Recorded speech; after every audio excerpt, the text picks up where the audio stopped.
Ákvörðun kínversks auðjöfurs að byggja upp lúxushótel á Grímsstöðum á Fjöllum og í Reykjavík fyrir 10 til 20 milljarða króna er stærsta fjárfesting af þessu tagi í ferðaþjónustu á Íslandi.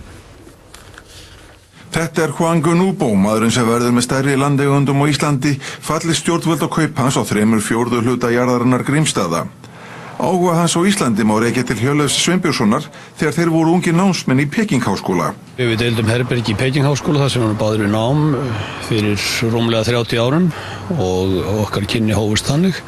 Síðan hefur hann gerðist athafnamaður í Kína.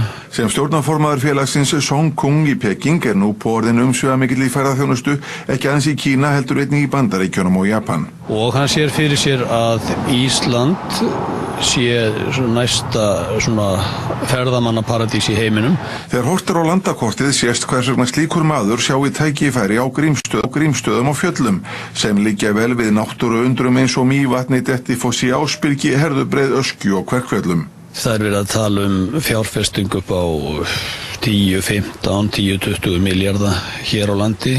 Á næstu 3 til 4 árum hyggst hann byggja upp 120 herbergja lúxushótel á Grímsstöðum, golfvöll og hestabúgarð og í Reykjavík 2-falt stærra lúxushótel.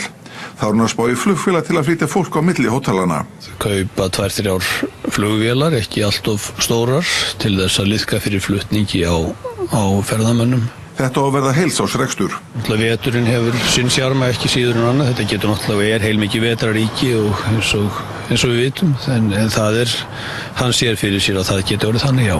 Hjörleifur telur að uppbyggingin muni hafa jákvæð áhrif ekki síst norðaustanlands. Þetta er metnaðarfull ferðamennska, þetta er græn ferðamennska og þetta skilar heilmiklu fjármagn inn í landið. Þetta er náttúrulega, þó að peningar sé ekki merkilega þeir eru kannski, þá er þetta svona hreyfiafl hlutana og ég held að þessi landshluti þarna hefði afskaplega gott af svolítil innspýtingu þar. Ólöf Ýr Atladóttir ferðamálastjóri fagnar þessum áformum, þetta séu stór tíðindi og segir að viðlíka fjárfesting á þessu sviði ferðaþjónustunnar á Íslandi séu óþekkt.